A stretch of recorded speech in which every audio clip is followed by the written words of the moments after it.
Hi, everybody. It's Janet Eichhorst and Jill Renee Feeler here for our 38th podcast episode. Hi, Jill.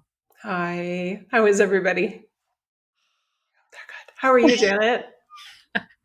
I'm good. We were just taking a breath or two together when Jill and I got on, and I was just feeling a level of newness that I just loved and some sweetness in there. And so let's just breathe a little together, can we? Yeah, Just definitely. Everybody, take two nice deep breaths, just nice and slow. Possibly in through the nose and out through the mouth tends to be very calming.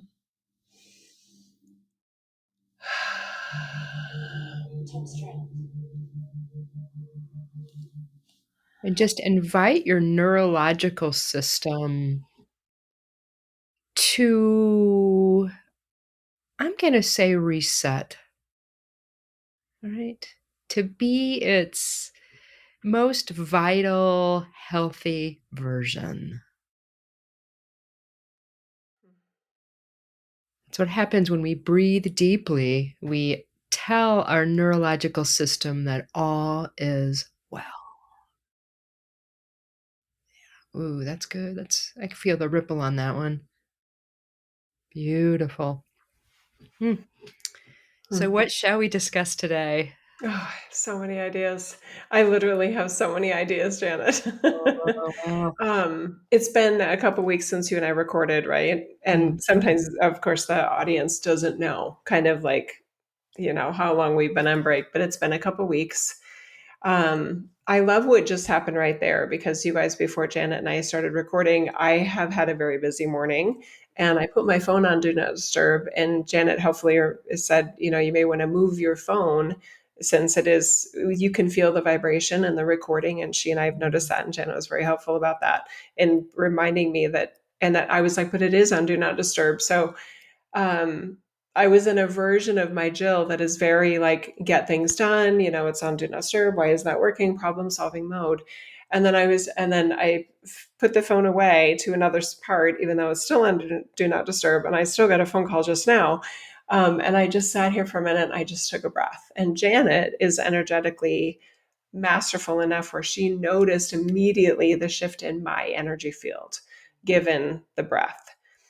So, what I want to offer everybody is really encouraging you create a system where you can reset. And I really encourage you to make that as simple as possible because you may not always be with, in a great conversation with somebody like Janet or somebody like me that can tell, oh, yeah, you just shifted.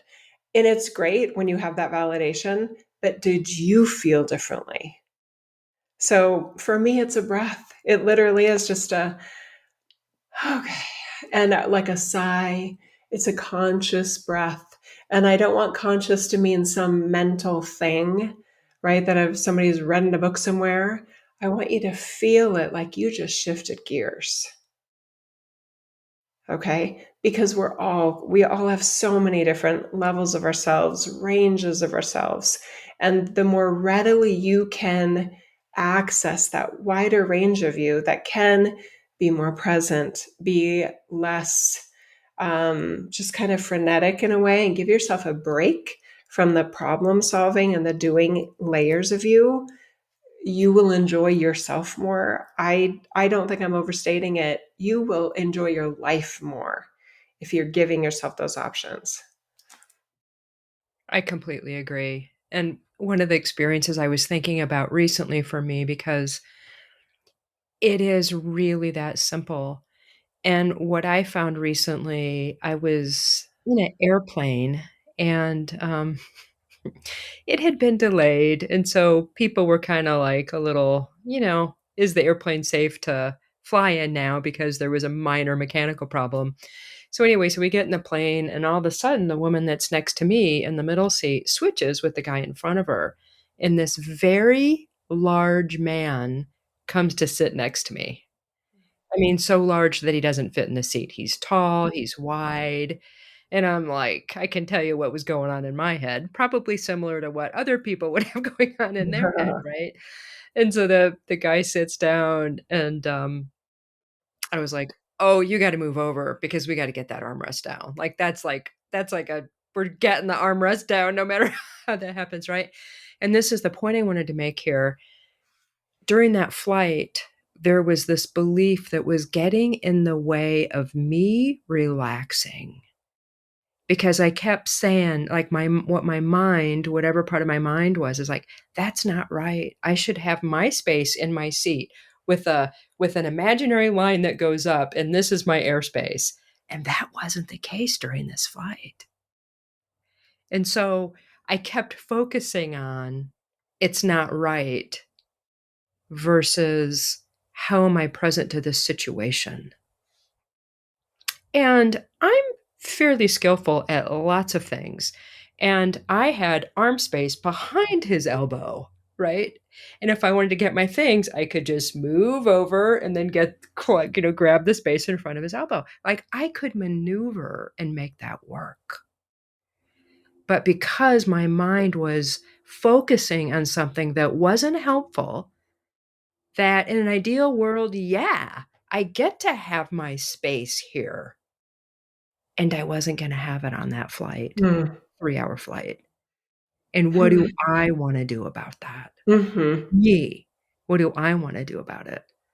And the man, I tell you, we talked about this in an episode quite a while ago. If you think that people don't know what you're thinking, think again. I do. Yeah.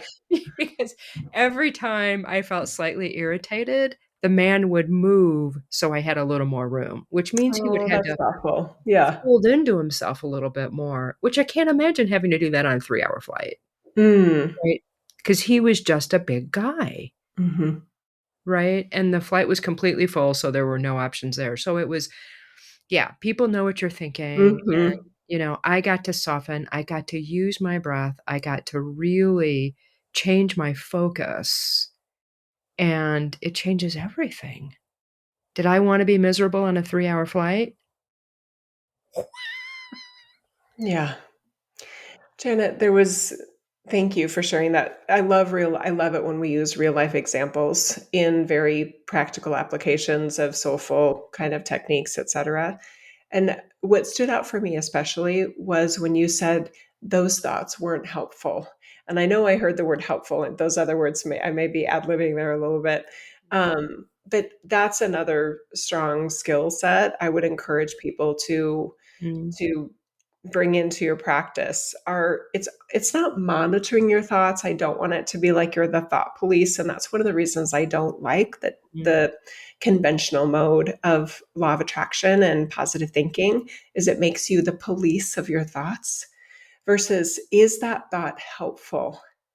Is the thought that this is wrong and this shouldn't be happening, it's not helpful. And helpful how? Well, you can be as analytical as you want to. There's nothing you can do about this. Janet already shared with us that there were no other seats on the plane, and you're a very, you know, thoughtful, kind of wise person that's going to be okay. Any other seats I can switch to? Okay, no, okay, right. So just being hyper fixated on it's not supposed to be this way or this is not right, it's not going to change the situation.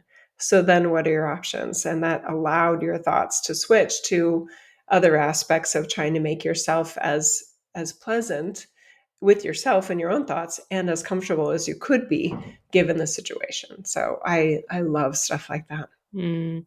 Well, and I don't wanna be mean or rude, know? Yeah, you're not a And rude or mean person. I'm Yeah. not. And I because it was at that time probably 11 o'clock at night or midnight, and there'd been some, Oh, with I the was delays, yeah. with the delays, and then it was funny because there were the delays, and then when I loaded on the plane, I guess the fire alarm in the Mm. terminal went off. So, by the time those people came on, you should have seen the look on their faces, and they're, like, talking about it, as they're walking down the aisle because it was Mhm. very disturbing. So, Yeah. everybody's like, "Is it safe? Are we gonna make," it was a very Oh, interesting flight. yeah. Yeah, it was good, but I can be who I wanna be in that situation, and that I just Yeah. thankfully, thank God, I don't like miserable. I just don't. No. Yeah. Yeah. Um, The other thing I was curious to talk about with you, there were two different instances since just in the past few days. One was of a very close friend of mine and a fellow practitioner was talking about something that we've talked about before, which is the prophetic kind of where is the world going kind Mm, of idea, right? And she's more in alignment with you in terms of there is something beautiful in progress, and we're really all maybe not we're all working towards that, but and I don't want to try to characterize what you believe and what you think, Janet. You've done I think a beautiful job explaining that and articulating that. Her words, oops, sorry, microphone. Her words were, everybody thinks mm, that we are on the verge of some major breakthrough. And she said, I'm hearing about 2032 as like this, we're building to a golden age, and, that sort of mindset. And we were on the phone and I said, well, everybody doesn't think that though. And she was like, well, everything I'm reading. And then she kind of extrapolated. And I said, well, I'm in the spiritual community and I don't believe that's happening. And she just paused for a minute. And I said, I'm just offering, and yes, I do talk with my friends this way. How boring am I? Right. Um, I said, I just want you to recognize that you said everybody thinks, and everybody doesn't think that way because I'm somebody. And she goes, oh. And I said, so actually, I don't think everybody thinks that way, but I definitely believe that what you are interacting with energetically in newsletters, videos, podcasts, whatever, friends, even, and fellow practitioners that you interact with regularly, that they are saying everybody thinks, or they're conveying that everybody thinks this way. Um, why does it matter? Why does it matter? Can I offer my take on that, Janet? yeah, I go for this is a very relevant conversation no Okay. matter what community you're in, Yeah. because we gotta learn to get along here, and this is very important in that, so Yeah. please. Yes. So why does it matter? It matters to me because I do feel a personal, soulful passion about offering a different menu item of spirituality. And part of my dedication to that is based on the fact that I've been in these communities long enough and in this space long enough to remember what the hopefulness was around 2012 and the significant disappointment that many, many people felt.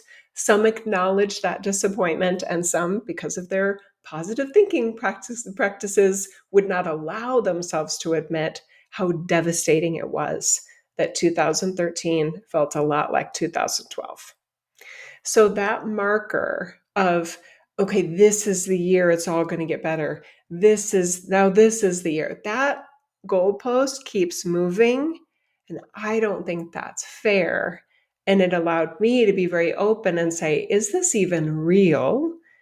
And because I asked that question and I was open to a contrarian answer, I receive literally different insight about what is happening, what might happen, and what's going on and available in this reality. I do that out of nothing but love. I don't want to walk around with a pin bursting anyone's bubbles, but I think it's important to let everyone know who's willing to consider it that those great things that we might be on the verge of may not happen, and it's okay. And you can still be amazing, evolutionary, progressive version of light and human form, no matter what happens. And you also don't have to wait for anything happening. That's the menu item that I like, courtesy of Jill Renee Feeler, helping add energy. I'm not saying I'm the only one putting that menu item there, but I'm very, very passionate and focused on that. And I have been for over a decade. Mhm. You said so many things I'll start with, like, the last thing you said there, because it's very much the theme that we follow and will follow because we're both so passionate about it. We have our own autonomy and authority. Mm. And if we wanna call anything the most important, if I wanna contribute to the world in the most valuable way, it's pretty close to the top V. I don't know if it's the top one, but it's pretty dang close up there. Yeah. Because what I believe my actions influence everything. There's a ripple effect with everything I do, all the ways I contribute to this world. And when I take that opportunity to, no matter what is happening in my world, to be that best version of myself, even if things aren't going my way, like on the airplane, that's a micro version of that, right? Wow, that's what's important. That internal, that I am who I am. And there's the authority imbalance. There's somebody knows better than me. How many times do I have to come back to? This is rhetorical. I don't even know if I'm going to answer it. How many times do I need to come back to that truth, I'll call it, that nobody has the same perspective that I do? Now, I like to listen to other people because that stimulates ideas and creative potentials that I might not have considered within me. And if I give my authority to that's more important, whatever anybody else is saying, I'm kind of screwed. Because where is the God force that flows through me as me in that? I have just bowed on some level, however slight. And that doesn't mean I don't honor everybody. I mean, I had a really interesting conversation because I was around family, and I don't see my family very often, and I tend to ask the questions that other people may not ask, as do you, for the same and similar reasons. And politics came up, and I was talking to this family member, and I said, "Well," I don't know how I phrased it, but, "So what do you think?" She's like, "Oh, I have opinions, but I just don't share them." And I was like, "Oh, well, that's interesting." I said, "I really like to hear people's different views." I didn't used to so much because I got triggered, and I've gotten to a place where that doesn't happen so much, right? I've done my own internal work, if you want to say, right? Where I've come into myself on another level where I'm not triggered and I'm not, so I can hear people. And I said, and sometimes, I get to think about things that I wouldn't have considered some different options, and I can change my mind. And she said, "Wow, I never thought about that." I was like, "Wow." So, and then the whole idea of this unrealistic positive thinking, all is well, all is well, all is well, subtly sometimes. That's a thing, right? No, where's the realism in that? Yeah. And why am I needing that within me? Why? Am I really that low? Am I like, what is that? I believe I'm hopeful. I absolutely am because I know miracles are real, meaning that reality can shift.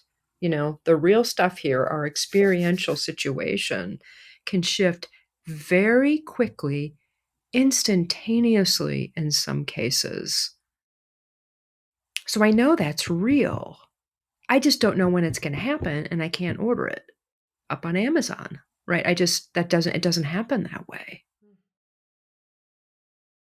right? So where's that line? And then there's we want to belong. We want to have that connection with other people, which we have equated in many cases to we believe the same things. Yeah. And is that really necessary? Mm.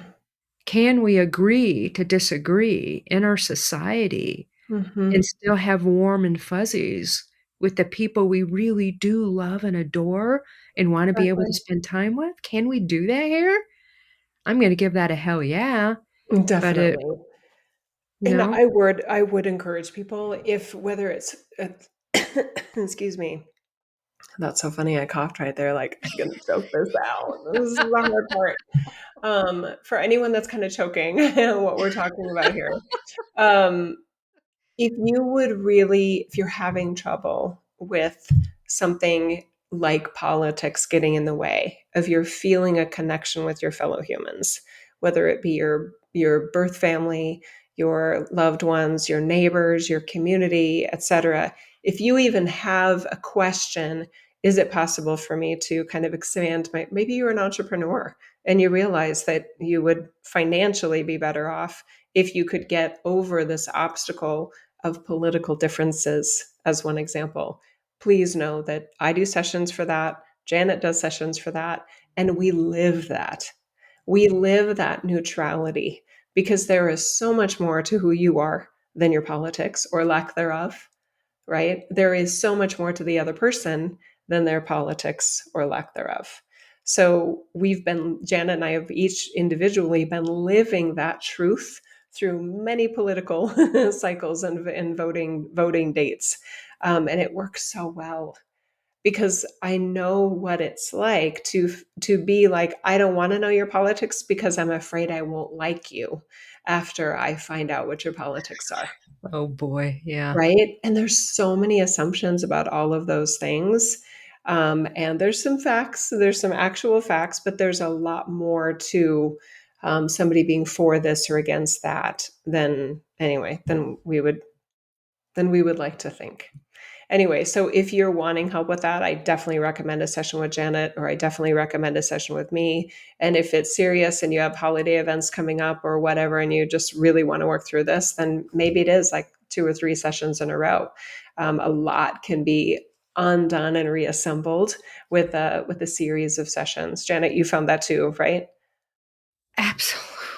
And it's fun. I love it. I know you love it. I'm like, oh wait, what are we going to work on? Like, oh yes, because I love that part of the creativity, and I love that part of the problem solving, and we can tell energetically as practitioners what is landing with you that is going to be the most relevant for you in your actual life, and that's what it's all about.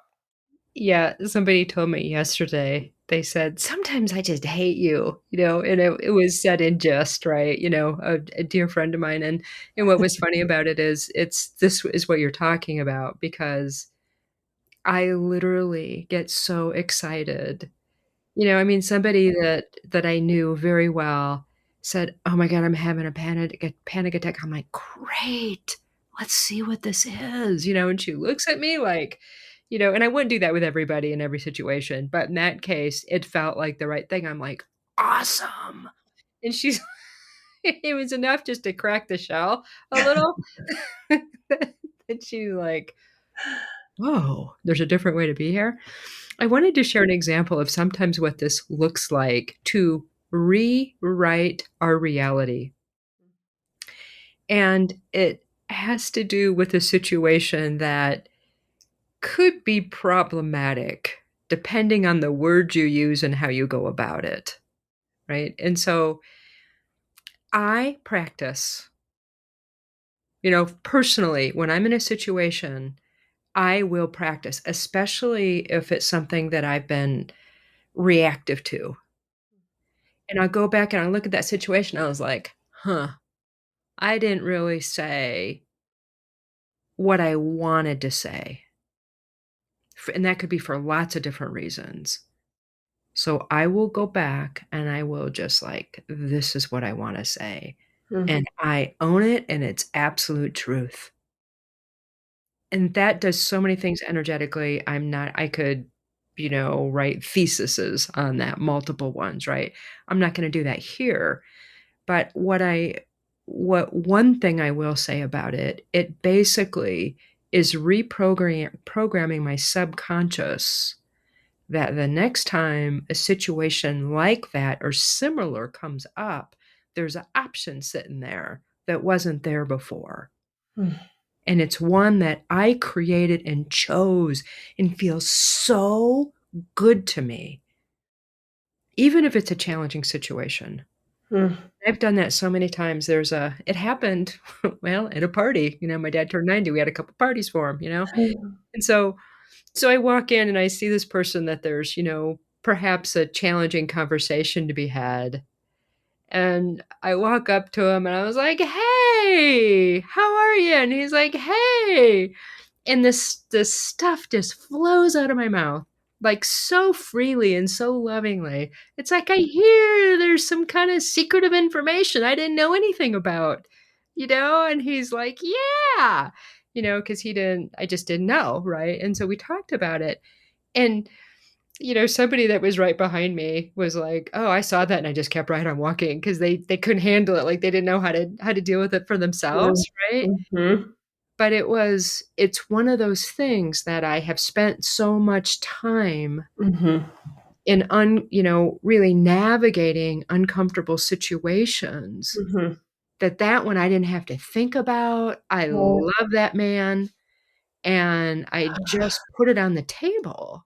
Mhm. And that's what I kinda have a reputation for, evidently, in my family. That and being able to talk about anything, because it's challenging sometimes to carry a conversation with my dad because you're carrying it mostly. And I was like, "You guys know I know how to do that, right?" Like, that's one of my skill sets. I can carry conversations, right? So, anyway, practice, come up with what feels authentic and real, Mhm. so empowering, and it honors me, it honors the other person, and it's true. Like, Yes. if it covers all those bases, I'm like, double thumbs up, win-win. Right. I'm just absolutely loving the examples that you're giving because they are very real world, and we are all in the real world, whether we want to believe that or not. And the other thing I'm noticing is that you and I do think this is another kind of like we're demonstrating it, hopefully in a helpful way to others. You have allowed your soulful range to be normal to Mhm, your Janet, right? mhm, I highly encourage that, you guys, especially with everything that's happened in my family with losing my sister to an unexpected cancer diagnosis on March 10th and her passing away on April 20th. That was all so quick. I am just now kind of realizing that my family, they all kind of looked at me mm, as a leader of how are we going to get through this? Like, is Jill freaking? I think there was like a subconscious, is Jill freaking out? No, she's not. She's calm. Okay. So we can be calm here. I was inviting them into a version of myself that took the situation very seriously and was also in nothing but love and sovereignty, right? I do think that added ingredients to that entire experience that may not have been there had I not been there, right? Wasn't forced, it wasn't, right? So let's just contrast that for a minute. Think of how many people we know, and it may be audience members themselves, that use the words like, well, I'm really spiritual. I'm really into spirituality. I don't consider myself religious, but I consider myself very spiritual. Oh, yeah, my family, they think I'm crazy.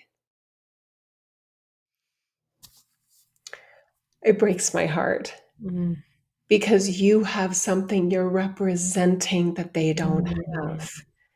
And if you are using the words when they're not around, the people that probably love you and probably care about you and probably respect you more than you realize, and you're using the words outside of their presence, my family thinks I'm crazy.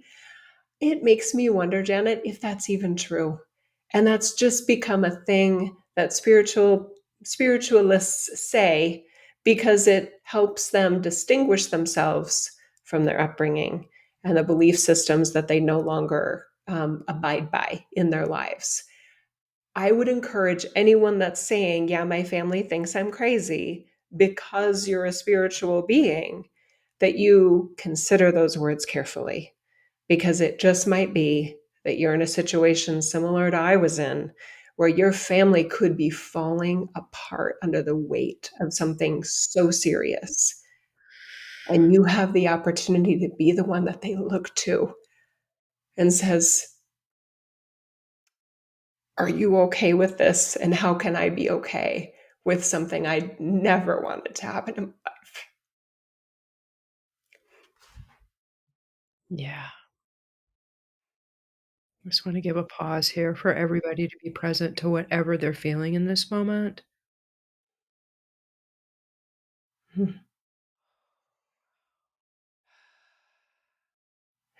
And I guess to say it another way, if you know you're not crazy, please never use that word. Unless you're meaning it in a funny way, like Jenna and I were talking about another conversation like that Seal song, because we're never going to survive unless we all get a little crazy. That's a great song because it's meant as sovereignty. Yeah. It's meant as liberation from limiting ideas and limiting systems and limiting beliefs.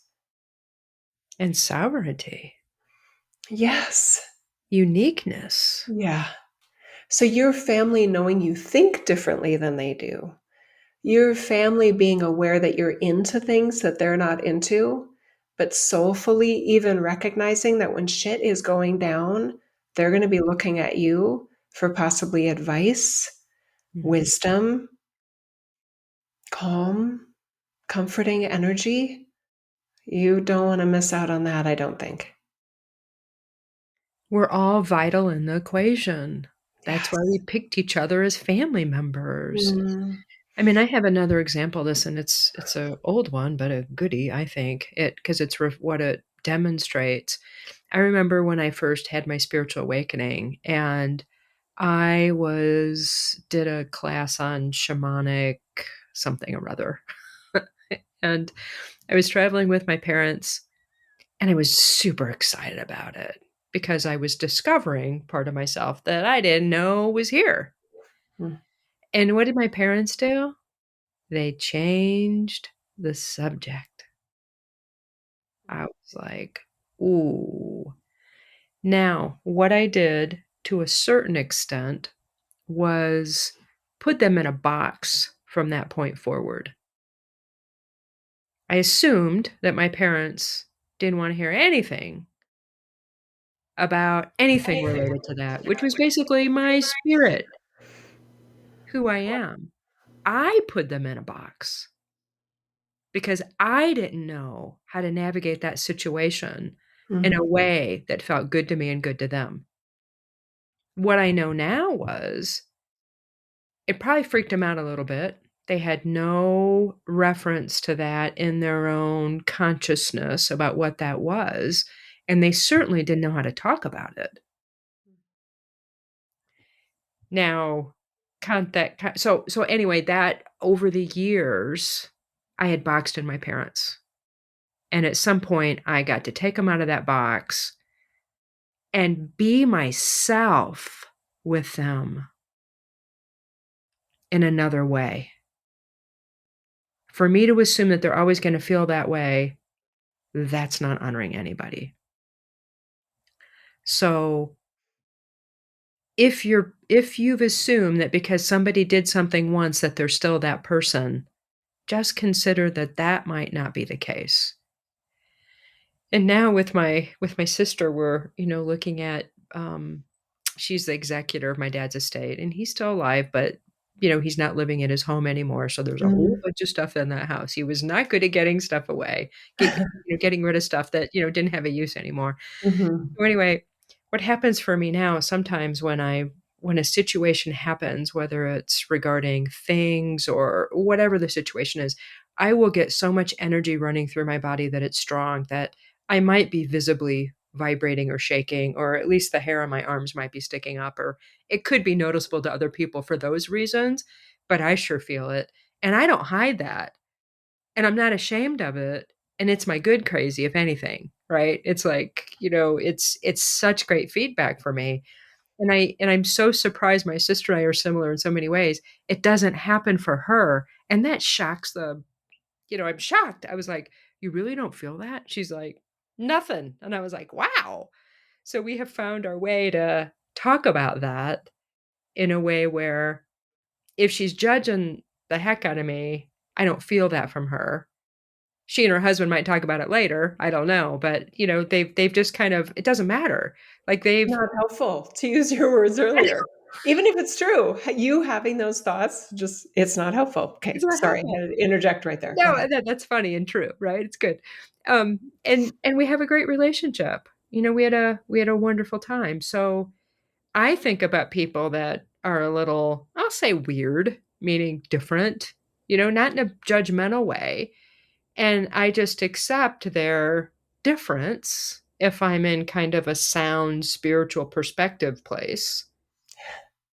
And I don't, a lot of times I don't even think anything about it. You know, somebody said to me they were reenacting this scene at this lake, of this horror movie, and this woman says, I bet you think I'm weird." I'm like, "Oh no, if you only knew."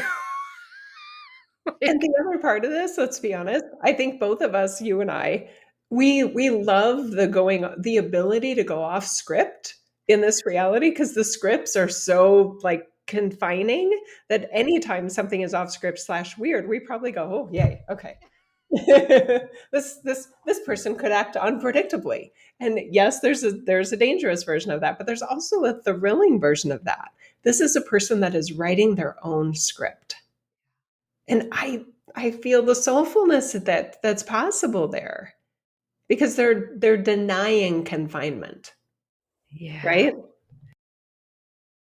it's so true, and I get excited about that, and that's why I ask because it's all based out of love, and I Mhm. explained that when I was talking to some other family members about this situation with this, family member, Mhm.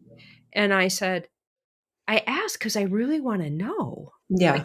it's based on there's a sincerity there and a love there, and it's like, Mhm. "Wow, I didn't know this about you," Yeah. And if I'm not there, I can if there's some other belief or some other thing I haven't resolved, I can Mhm. work to get there, and that's always possible. Mm. That's always possible. Sometimes it takes a little longer than I want it to, and sometimes it's instantaneous. Mhm. But I'm committed to that stuff because it's a better life. Yes. Yes. Freedom. You had also mentioned quite a bit earlier in an example, Janet, you used the words reprogramming your subconscious. And I just want to play with that a Yeah, little bit because well, that's there are so many ways that we as practitioners offer that to our clients. And I want to just kind of demystify that a little bit for the audience that to me, reprogramming the consciousness for myself and I found for my clients is very successful to offer new information. Sorry, I do have a little tickle in my throat. Um, by offering new information to the subconscious, it can allow for a reprogramming. And there are, like I said, there are so many ways to do that, but I find it is as simple as that. Can you talk a little bit more about what you mean or what you find successful for Yeah. use your term reprogramming the consciousness? Yeah, let's talk about that for a little bit. So, how did that get there in the first place? Like, let's talk about that. The consciousness, the The sub subconsciousness? Yeah, Oh, like yeah. the Yeah. subconscious, the unconscious, Oh, right? yes. I can't wait to hear what you say, and I'll add on You to know? it too. Yeah, yeah. I got one little piece I'm gonna add here, and then we'll see where we go from it. A lot of that's pre-verbal, right? Like, I pop into this body, I'm in this familial situation, and I'm a sponge. And from the get-go, there's things that are kinda getting set into my consciousness by what I hear, how I see people acting, you know? I wanna thrive even at that level, and so survival, and I'm dependent on other people for survival, and this is all nonverbal, right? All this stuff has is nonverbal. So these little things kind of get programmed in there, and the ones that get programmed in, imprinted, you could use that word too, they get set in there. And then I think that's, well, absolute truth because I know no other way at that point from this human perspective. Now that can shift when we get to a different, different level of our evolution, right? As we evolve and grow. But those little things get stuck in there. And I think they're absolutely true because it's what I knew when I popped in here. Okay. So that's one version of what it is. So when you give it more information, and so there's sometimes an age associated with that, Yes. which is usually this big versus this big, right? So it's a, it has like a sometimes a childlike fear-based survival because something goes wrong and I got to figure that out, even when I couldn't talk, right? Like I just, Mhm. if I feel like I'm not going to get my needs met, I'm going to do what I can because I'm meant to survive here. And Mhm. we're very creative. So I'm going to use everything I got to survive, even in really awful situations. And so that's where sometimes that stuff just gets, and I think it's true. And I know no different. I don't know that Jill thinks this way and that there's another way to be. I have no idea because this is all I know. Okay. Thank you for that. I love how you articulated it. And I agree that that is a huge part of our subconscious. And I personally don't believe Yeah. that you, as the Janet that I know, Yeah. came into this reality with a conventional subconscious sponge orientation, Yeah. personally. I might be wrong about that. I can't prove that I'm correct. Oh, But gosh. I believe, and the reason I'm saying this to you is because it could be also true Yeah. for everyone that would ever watch a show like this, Mm. that you were not a zero programming institution when you got here, It's even true. pre-verbal, that It's true. you did have some pre-designed elements that you put there.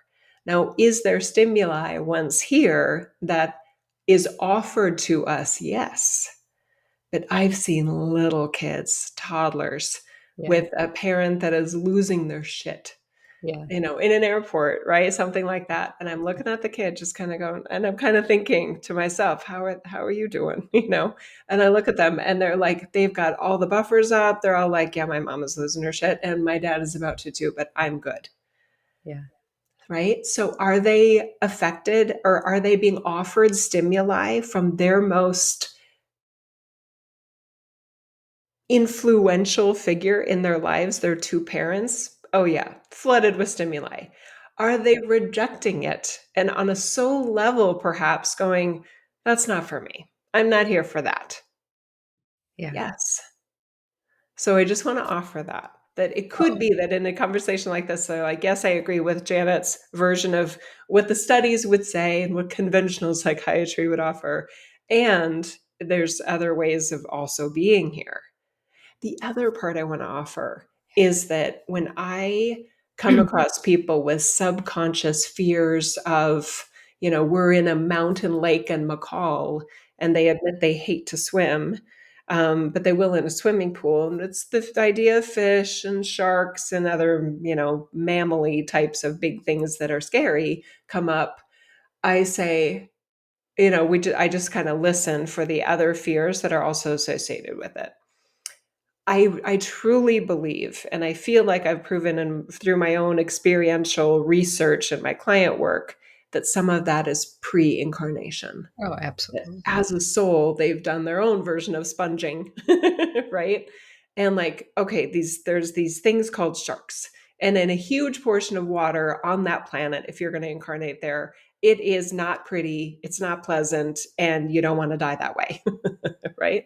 So it's in there, but it's not a human subconscious.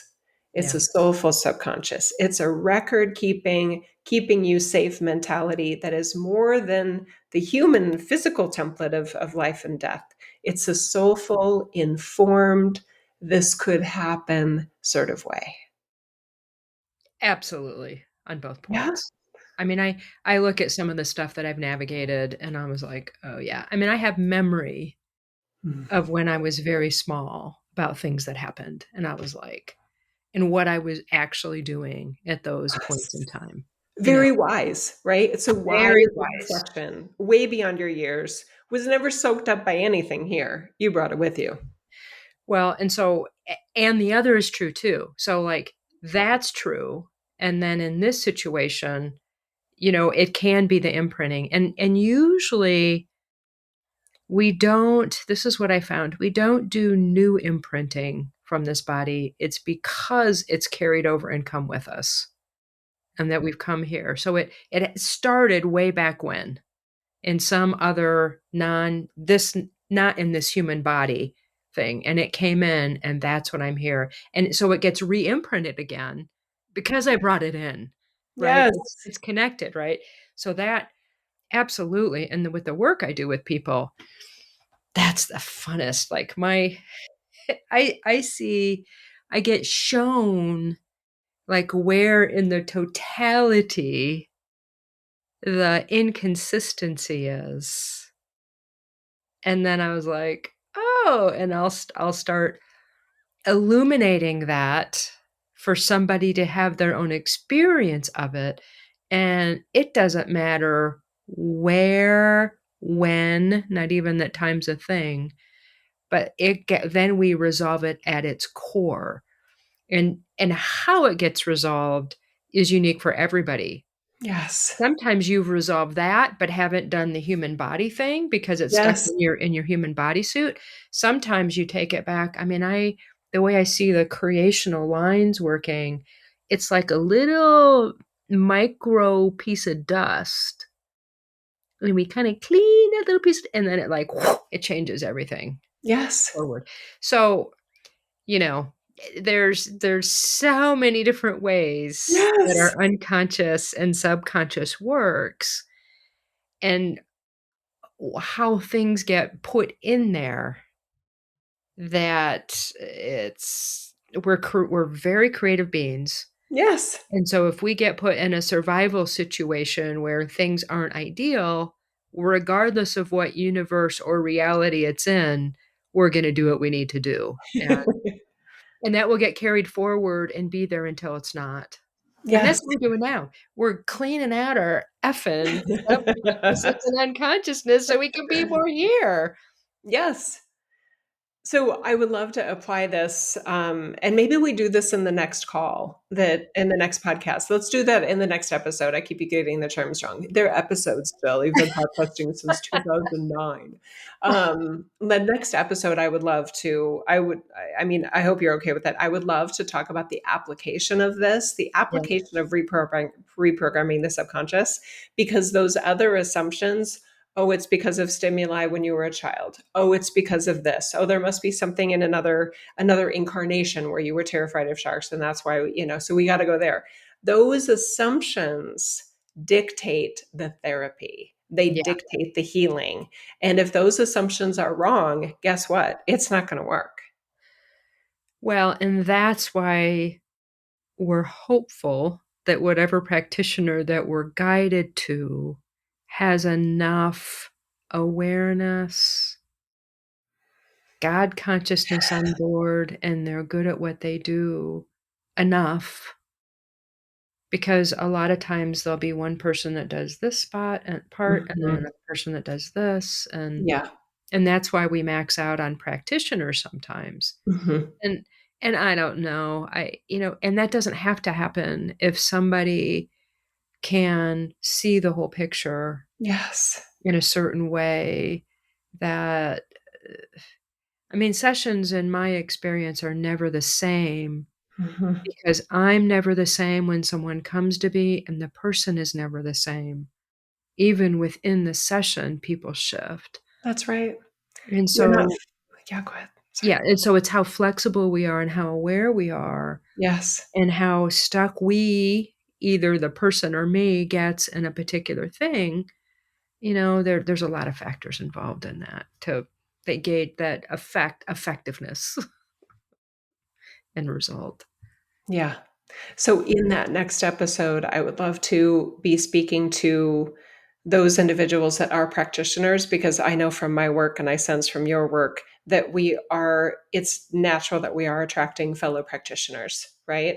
And I would love to offer information there and also to those that may not be an official practitioner, but they love to help others, and those that are looking for help themselves, that we're really coming at it, we're offering it, recognizing all of those angles because I this is such an important topic, you guys. If it's just absolutely, yeah. This could be a very I love this one, and I think the next one is going to be very transformational. Yeah, yeah, we covered a lot. I love what we got to discuss in this one, Me too. and I mean, I remember being in a situation with somebody else where it was a teaching situation that I was participating in, and somebody asked the question straight up, "What do you do with the unconscious?" Yeah. Either she didn't know, she didn't wanna share it, it's not as addressed as it could be. So let's dive in and dig into that. Yes. That's That's good. exciting. Thank you everybody for being here. Janet, thank you so much for everything that we were able to get to and that we were led to share. I hope that people got a lot out of it. Thank you for liking. Thank you for subscribing. Thank you for sharing and commenting. We're very dedicated. We will double up on recordings when we know we can't be together because of Janet's dad turning 90. Happy birthday to your dad. Yeah. And also just in general, I hope you're feeling the commitment that we have to not miss a week because that is definitely true on our side. And I'm so glad we're doing this, Janet. It Me too. feels really important what we're offering. It is so different than a lot of what's out there because no, not everybody believes, and maybe not everybody wants to believe anymore that everybody believes something is happening in this reality. Just in case somebody doesn't want to be in the everyone, because it may not go that way. Thanks, Jill. Thanks, everybody. Bye.